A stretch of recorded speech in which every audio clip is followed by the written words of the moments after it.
Everyone, welcome back to my channel চিন্তা চন্দ। তো বন্ধুরা, সবাইকে শুভ সকাল।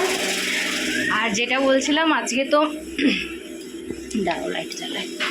আজকে তো বিপদতারিণী পূজা। কারা কারা বিপদতারিণী করো? তো আমি করিনি বিপদতারিণী, আমার শাশুড়ি মাই করে। তো পুজো করাতে যাবে আজকে। সে যেতে যেতে কিন্তু দুপুরবেলা হয়ে যায়, তো অনেক দেরিতেই তো পুজোটা হয়। তো সেই কারণে আমি এখনও ধরিনি বা করিও নি এখনও পর্যন্ত। আমার শাশুড়ি যতদিন বলেছে থাকবে ততদিনই যেন করে, তারপরে তো আবার করতেই হবে উনি না থাকলে। তো যাই হোক, তো চলো সকালটা আমরা সবই খাই, মানে কিছু খাওয়ার বিচার নেই।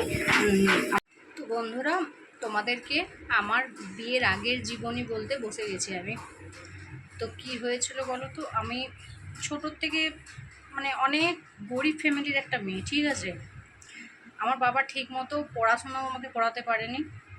তো যখন ক্লাস আমি 8-এ পড়ি, তো তখনই আমার বাবা ভেবেছিল যে আমার পড়াশোনা ছাড়িয়ে দেবে, কারণ বাবার সেই ক্ষমতা থাকেনি যে আমাকে পড়াবার। তো তখন আমি সেই সময় একটা টিউশনি করতাম। টিউশনি করে আমি পড়ার যেটুকু টাকা রোজগারটা করেছিলাম, তো সেই করে মাধ্যমিকটা যা হোক করে পাস করি, ঠিক আছে। আর আমি কিন্তু পড়তে পারিনি। তো সেইভাবে আমার বাবা এতটাই গরিব ছিল যে আমাকে একটা জামা কিনে দেওয়ার কোনো ক্ষমতা ছিল না।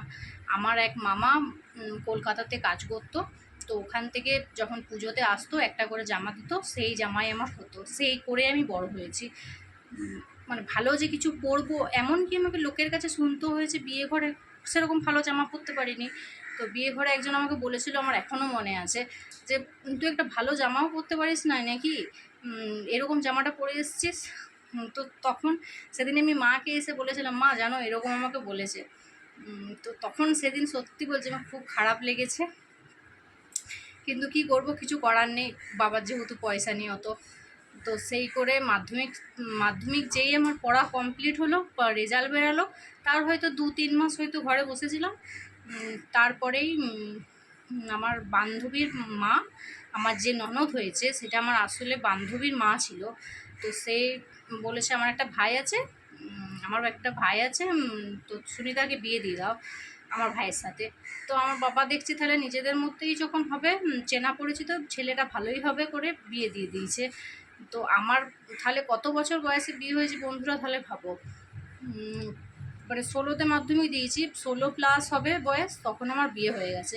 আর এখন আমার বয়স হচ্ছে 26, মানে 10 বছর মতন বিয়ে হয়ে গেছে আমার। তো যাই হোক, সেই ঘটনাটাই তোমাকে বললাম আর কি, যে মানে আমি এতটা গরিব ফ্যামিলি থেকে উঠে এসেছি। মানে সেই দিনগুলো মনে পড়লে না, মানে এত কষ্ট লাগে। মানে লোকের বাড়িতে বলে এসেছি যে আমরা হাঁসে খাবে চালগুলো দেবে আমাদের, হাঁসে খাবে বলে এসেছি, সেই চালগুলো নিয়ে এসে ঘরে ভাত খেয়েছি, মানে এইরকম দিন করে পার করেছি। তো সেই দিনগুলো যদি মনে পড়ে যায় না, সত্যি বলছি এখনও চোখ থেকে জল বেরিয়ে যায়। মানে এতটা আমরা মানে সেই পরিস্থিতিটা যে কীভাবে কাটিয়ে এসছি, সে বলে কাউকে বোঝানো যাবে না। তো আমার ভাই ছিল, আমার ভাই আর আমি আমরা 2 ভাই বোন।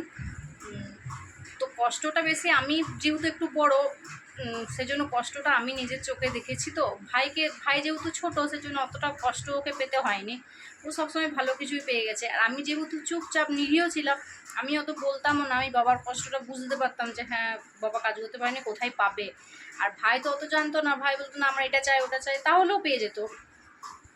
কিন্তু আমরা যে খুব যে ঝোঁকা ছিলাম যে হ্যাঁ এটা নেবো তো নেবো, সেরকম আমরা থাকিনি। তো ভাই অনেক কিছুই পেয়েছে, কিন্তু আমি সত্যি কথা বলতে কি, মানে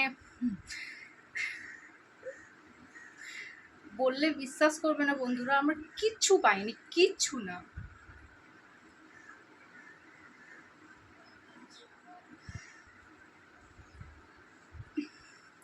এখনকার বাবা মারা কি করে, মানে মেয়েরা দেখো কত বড় হয়ে যায়, বিয়েই দেয় না, মানে কি বলবো, মানে 25 বছর পেরিয়ে যাচ্ছে, 26 বছর পেরিয়ে যাচ্ছে, তাদেরকে এখনো পর্যন্ত বিয়ে দেওয়ার কোনো নাম করেনি। আর আমার বাবা মানে এতটাই পরিস্থিতি খারাপ ছিল যে কি বলবো, মাধ্যমিক দিয়েছি মানে 16 বছর বয়স, তখনই মানে বিয়ে দিবার জন্য মানে উতলা হয়ে গেছিলো। তারা হয়তো মেয়েকে খাওয়াতে পারছিল না, পড়াতে পারছিল না, তো সেইগুলো সত্যি কথা বলছি, মানে এক একটা এমন কষ্ট লাগে না, মানে কাউকে ওটা বলে বোঝানোর নয়।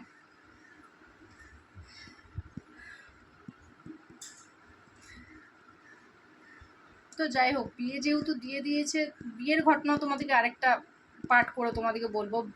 বিয়ে দেওয়ার পরও কোনো ইয়ে নাই, তখন মানে যা পেয়েছি তাই। তো মেয়েটিকে যে বিয়ে দিচ্ছিও, তো মেয়েকেও তো একটা জামাই যে কি করে ভালো দেখে তো দিতে হয়, তাই না বলো?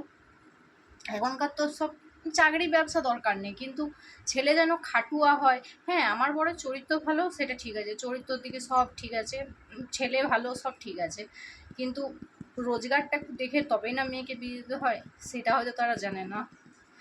তো সেই নিয়ে আমার কোনো দুঃখ নেই। যাই হোক, আমি ভালো আছি।